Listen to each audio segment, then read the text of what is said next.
नमस्कार, बहुत स्वागत है आपका। आप देख रहे हैं गणपति धर्मा सन्मार्ग। वृषभ राशि वालों, देवगुरु बृहस्पति हो चुके हैं मार्गी। 4 मई 2020 से वक्री चल रहे थे। पूरे 4 महीने 9 दिन के बाद 13 सितंबर को मार्गी हुए हैं। और उनके मार्गी होने से आप वृषभ राशि वालों के जीवन पर इसका क्या प्रभाव पड़ेगा, आज हम आपसे यही साझा करेंगे। देवगुरु बृहस्पति अगर आपकी कुंडली में शुभ अवस्था में बैठ जाएं तो जीवन में मान सम्मान बढ़ा देते हैं, आपको ज्ञानवान बना देते हैं। आपके ऊपर अगर इनका शुभ प्रभाव पड़े तो आप निर्धन घर में जन्म लेने के बाद भी अपने ज्ञान के बल पर ऊंचाइयों पर पहुंच जाते हैं। आप छोटा सा भी व्यापार करते हैं और अपने दिमाग के बल पर इस व्यापार को बहुत विशाल यानी बड़ा कर लेते हैं, विस्तार कर देते हैं। आपका जीवन में जो मान सम्मान वाला पार्ट है वो भी बढ़ा देते हैं देवगुरु। अब देवगुरु जब बेहतर हो तो जीवन साथी का सहयोग मिलता है, समाज में प्रभाव बढ़ता है, दोस्तों का हर समय मदद मिलता है। कहने का तात्पर्य है देवगुरु का शुभ होना जीवन के हर कष्ट को दूर कर देता है। और 13 सितंबर को चूंकि अपने ही घर धनु राशि में वक्री से मार्गी हुए हैं, 30 जून को वक्री अवस्था में ही मकर राशि से निकलकर धनु राशि में आए थे देवगुरु, और यहाँ पर अभी तक वक्री चल रहे थे, यानी आपके अष्टम भाव में। अब देवगुरु को देवताओं का गुरु भी माना जाता है, जो जीवन में सुख सुविधाएं, संपत्ति, धन सब कुछ देते हैं। अब ऐसे में वृषभ राशि वालों के जीवन पर इनका क्या कुछ देंगे, आज हम आपसे यही साझा करेंगे। वृषभ वालों, आपके अष्टम भाव में हैं। अब आप सोचेंगे परेशानियों को भाव में आएंगे तो भला जीवन में खुशियां कहाँ, लेकिन आप ज़्यादा परेशान ना हो, क्योंकि वक्री गुरु जो कष्ट दे रहे थे ना वो समाप्त होगा, क्योंकि इनकी दृष्टि धन भाव पर है। अब धन तो देंगे ही, वे सब उलझनें दूर होंगी जो आपको परेशान कर रहे थे।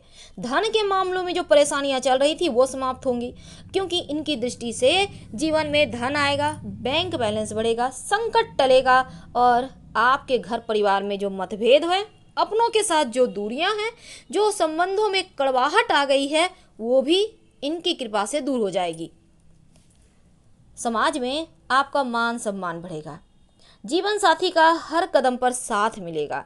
लेकिन एक बात याद रखिएगा, बेवजह खर्चे भी कराएंगे और आपको अपने स्वास्थ्य का थोड़ा ख्याल रखना होगा, क्योंकि अष्टम भाव में गुरु हैं, इस बात का ध्यान रखिएगा। और ज़्यादा जैसे कि आप इस समय कर्म प्रधान हो जाइएगा तो काम तो कीजिए, पर अपने स्वास्थ्य का भी ध्यान रखिए। हाँ, संतान के भविष्य को लेकर जो चिंताएं थी अब वो समाप्त होंगी।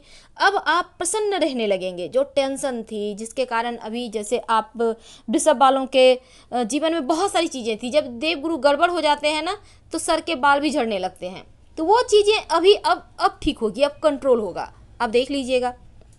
तो अष्टम भाव में गुरु के आने से पहले की अपेक्षा एक खूबसूरत मोड़ पर लाएंगे आपको। लेकिन एक बात याद रखिएगा, हमने कहा स्वास्थ्य का ध्यान रखना है, हमने कहा धन के अधिक खर्चे से बचना है। दूसरी तरफ अगर आप जॉब करते हैं तो कहीं कोई षड्यंत्र तो आपके पीठ पीछे नहीं कर रहा, चाहे आपके ऑफिस के लोग हों, आपके व्यापार स्थल में हो, आपके घर में ही आपके अपने हो सकते हैं, तो षड्यंत्र से आपको बचना होगा। कोर्ट कचहरी जैसी चीज़ें हैं, मान लेते हैं किसी से झगड़े लड़ाई हो गए, किसी तरह के कोई मामले हैं, तो बाहर में ले दे के निपटा लें, वहाँ तक मत जाइए, नहीं तो लंबे फंसेंगे। अब अष्टम भाव में है तो कुछ तो इनका गलत असर भी रहेगा। और इस समय गलत लोगों से, जो लोगों का विचार अच्छा नहीं है, जिसकी बुद्धि अच्छी नहीं है, ऐसे लोगों से दूर रहिए, क्योंकि इनके चक्कर में आप भी नप जाएंगे, इसका ध्यान रखिएगा। क्योंकि धन भाव पर दृष्टि है तो आपके जीवन में महंगी वस्तु खरीदेंगे, जैसे ज्वेलरी, अपना मकान, वाहन, घर में कुछ आपने भौतिक सुख सुविधाएं बढ़ा ली, आपने कोई भी चीज़ जो आप अभी तक सोच नहीं पा रहे थे वो कर पाएंगे, क्योंकि धन अब आएगा। आपका वाणी में मिठास आएगा, क्योंकि अपनी वाणी के बल पर आप विपरीत परिस्थितियों में भी चीज़ों को अपने पक्ष में कर पाएंगे। इस समय आप अपना मकान ले सकते हैं, तो ये सपना आपका पूरा कर रहे हैं देवगुरु, तो प्रयास जरूर करें। इस समय का फ़ायदा अगर नहीं उठाएंगे तो फिर मुश्किल में। तो यहाँ पर देखिए, जीवन साथी का सहयोग हर कदम पर मिलेगा और लव लाइफ में भी खूबसूरत मोड़ आएगा। कुल मिलाकर समय अच्छा है। हर हर महादेव।